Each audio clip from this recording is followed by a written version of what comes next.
little setup, huh? A spooky setup. I was trying to come up with a fun thing. Well, the music's different underneath, underscoring this. Spooky music. Oh, I was like, it is? Yeah, we don't hear it, but you guys hear it. You guys can hear it. Spooky music. We also have a little piglet in the live pig. background. Just kidding. AKA my dog Hank. I'll insert a little picture here. He is a little piggy. And he's playing with his Halloween bat. You'll be hearing some... He's a puppy. He has a lot to say. Well, I think, so, how do we start this? What do you mean? Like, do we pick up from where we left off last time? Oh, I thought we were just going to redo the whole thing. Yeah. Yeah, that's what we... Oh, that toy's gonna have to go. Excuse me. I'll let Emily explain to you why we missed our previous Chit Chats. Okay, cool.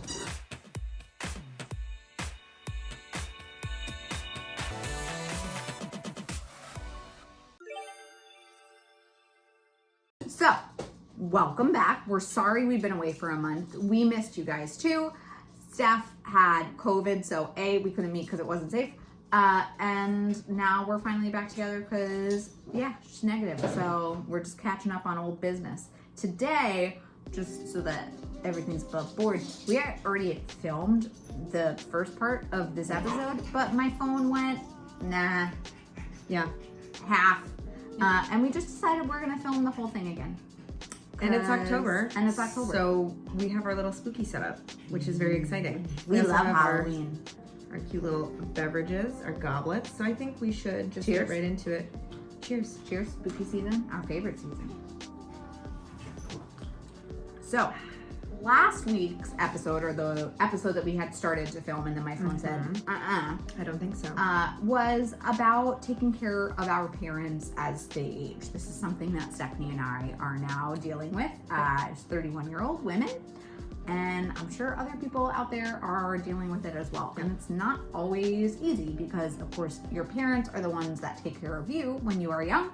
And then the tables are turned. And as they grow older, you're the ones taking care of them. And with that comes a lot of new boundaries and ideas and relationship rules and so many things. So we wanted to talk about it here. So I guess I will let you start off. Sure. And I'll kind of kick in every now and again. I'm gonna do opening. Oh, right.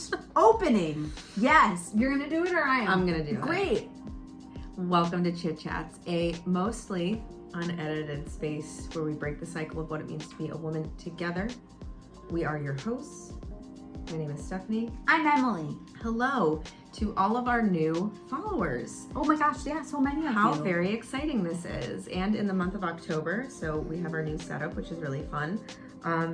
Welcome. We're so excited to have you here, and hopefully you like what we have to offer. And big shout out to Stephanie. If you guys have not listened to her episode at all, please go check her out. A lot of you are there because of her. Yeah, so we'll put all here because of her. All of her information below, above on the screen, wherever we find it. Cheers to Stephanie. Cheers to Stephanie. We love her. Yeah, shout out. Our new friend. Delish. Yes. Cherry Coke in here. Yeah. Very good. That is my dog. He's just going to be making his appearance throughout this. Yeah. It's all I'm good. actually, what I'm going to do is I am going to let Emily kick it off. Okay. I'm going to grab him so that he's with us because he has a lot to say being my child. Apparently. And apparently how he has to wants to take care of you. Yeah. Yeah. So okay. by taking care of me means biting my ankles. So yeah. Emily. Okay. Go for it, baby. So for me and how I think I want to start off this conversation is like so my dad lives about 5 minutes away, right down the street from my husband and I. And that creates hardships in its own way because location-wise, it is so close. So any problem or if he's not answering his phone, I immediately have to go over being the only child that is close by. Hank agrees. Yeah. So that does become a bit difficult, especially sometimes because of course you fear for your parents, like if they're not responding or whatever it is. So I've gone over a bunch of times and just literally opened the door and be like, great, you're alive, awesome. Just wanted to make sure, and now I'm leaving you. Yeah.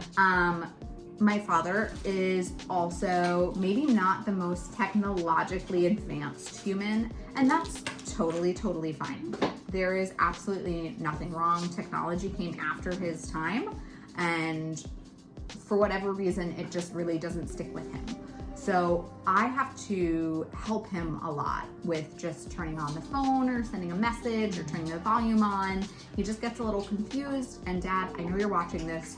This is absolutely nothing to do with you. And we have spoken about this many times. So one of the things that happens is that he'll ask me for help. I will try and explain it. And because he's not doing it every day, he will therefore forget and then ask me again how to do it. Yeah, and that's something I experienced too with my mom. Right? Yeah. She's really, I will say, she's really good about taking notes, and I think that's actually something my mom and your dad have in common, is they have a lot of notes where they Scotty's bowl, where they place them, like where Hank places Scotty's bowl. Yeah, is absolutely beyond me. What you think are toys is very interesting. So I think the idea of having to set up boundaries with your parents as they get older is a big thing. I certainly have set up a lot of boundaries with my dad in regards to technology, because sometimes maybe I'm not a great teacher for him because I get frustrated easily because I don't quite understand how it's not making sense to him. But I'm also coming at it as a 31-year-old who grew up in technology. So I think that setting up clear boundaries with, I am willing to do this, but I'm unwilling to do this. And I think you need to find somebody else, because it's going to hurt both you and my relationship at the end of it. So I think that's really important. It's something that we've definitely, it's taken us a long time to get here, and it's not always perfect, but your parents took care of you for so long, and I think we are lucky enough to be able to take care of them. So it's a big mindset shift too. I think is a big thing, because they are getting older and they're more frail, or something will happen, and it's just, it is really hard to see them age, and maybe age not so gracefully sometimes. Yeah, well, and that's kind of where I feel like I could chime in. Yeah, so please. Over the last month, my father was actually in the hospital to make a everything is a toy to this dog. You are to make a monster. To make a long short of it. He ended up having he had a burst aneurysm, which is what sent him to the hospital. And then upon them discovering that, they discovered he had 2 other large lesions. He ended up suffering, I believe, a mini stroke from the result of the aneurysm burst. And so over the last month, it was a hardship, because my father has never been in great health. And my mom really, our family is not known for the health that they take care of themselves. My grandfather makes a sport of going to the doctors. Listen, Grandpa has some great ideas about health. I talked to him in the hospital when I was there with you guys. He was fabulous. Fabulous. But he's also 92, full head of hair. I mean, he's drinking vegetable water, everyone. That's the key. That's the key. He tells me, right? He boils his vegetables in the water, and instead of getting ready that water, Grandpa's drinking it. Oh yeah. And listen, he just went to Italy, so he comes back Monday. Yeah, my grandfather is doing fine. So he's really drink vegetable water. This is the whole point of this whole conversation. Thank you so drink much vegetable water. But he's really the only one that does that. And so I think for me, it was frustrating, because I begged my parents to take care of themselves, and they just don't. And I think I'm always met with adversity for I get the same thing told to me all the time. Well, we're just too old to change. And it kind of brings up the question, how hard do you push if somebody doesn't want to take care of themselves? I love my parents, and I can beg them only to a certain degree. But as we've learned in therapy, there's a certain line that I go up to, and then anything beyond that is out of my control. So if they choose not to take care of themselves, that I can't do anything outside of just trying to encourage them. Yeah. So it's not my responsibility at the end of the day to take care of my parents.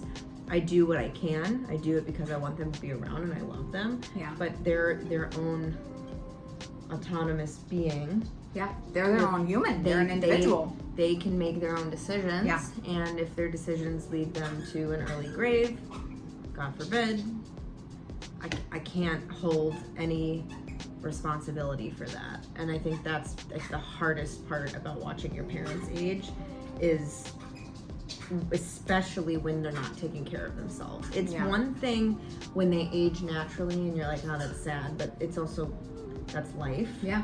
And it's another thing when you watch them actually actively not take care of themselves and then make excuses when they're not. That's really, really hard to watch and witness. Yeah. I mean, so when I was in grad school my first year, so I think it was 20, my dad was hit by a car as a pedestrian. Oh my God. Yeah. Did you not know that? No. Oh yeah. On Christmas Eve. It was terrible. Oh my gosh. Yeah, it was really bad. He went flying in the air apparently. Totally doesn't remember any of it. Wound up in the hospital. I got a phone call. I was with my boyfriend before my husband. We were just about to order like a giant thing of sushi and got a phone call from my brother and saying, hey, Dad's in the hospital. We need you to come. Everybody came in, my brother from New York and then my brother who was in Lynbrook at the time. We all went to the hospital, and seeing my dad in that state and like he had cracked his head open, so there was just a ton of blood. It was very upsetting. And I was on break from grad school. It was my month-long like holiday break. Right. And so because I was the only one without a family and in school, I thought it was my job to email my teachers and ask them. I was supposed to go back the week after and ask them for an extension for my break. I was supposed to be in the show. I was like, listen, I totally understand if my part has to be given to somebody else, but I feel like it's my responsibility to be able to take him to his appointments and make sure everything was okay in the coming weeks. I've been there. And so my grandma was still alive, my dad's mom at the time, and I love her constantly, but I think about this fight that we had all the time because I handled it incorrectly. I was also very immature. Mm-hmm. So I was upset with the fact that Daddy's accident came at a time that I was supposed to be hanging out with my boyfriend. I was like very upset, right? Because I was selfish and it was taking time away from me. And so we were on our way to the hospital the next day, and my grandma ended up calling and she was like, I need you to come pick me up. I want to go to the hospital to see my son. And I was like, fine, Grandma, we already were on our way, but fine, we'll come back, we got you. We ended up getting into a huge argument in the car because she was very upset with the way that I handled it and what I said to her. And I didn't like what I said to her at all in the car. I was really mean. And I think back to that conversation a lot. Define mean though. The reason I want to stir the pot here is because there's a misconceived notion that I think the elders in your family somehow deserve you dropping everything to attend to them. No, it's a big deal what happened to your dad, but you also have a life. I know. Like, you can't just stop living because someone is going through a crisis. And this is something that like I had to really like, at a certain point I was like, I'm gonna come visit him in the hospital.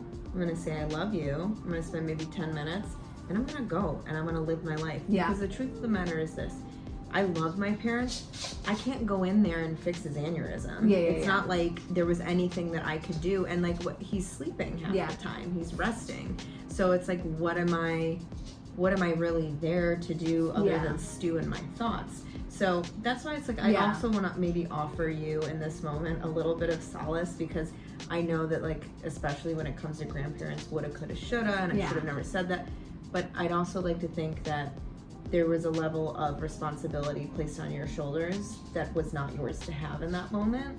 And I don't think that was maybe fair of your grandmother, rest her soul, to be like, you need to do this. Well, no, I don't actually. Maybe ask. You know what I mean? It's like, don't tell me I have to do something. Because as the one that's here, Yeah. I was the one that was always being told Yeah. to handle things, and I'm like, okay, but like also I have a life. And I think that's interesting, right? Is that you and I are the ones that are nearby our parents. Right? Yep. We are both of our siblings. And we make that decision. Yeah. I don't want to ever get it twisted that like I make the decision at a certain point to be there for my parents, but you also have to, I mean, I would have loved for someone to check in on my mental state, to be like, hey, how are you holding up with that? And like, not like my friends were always great about that, but it was like family members. Yeah, it's yeah, like, yeah.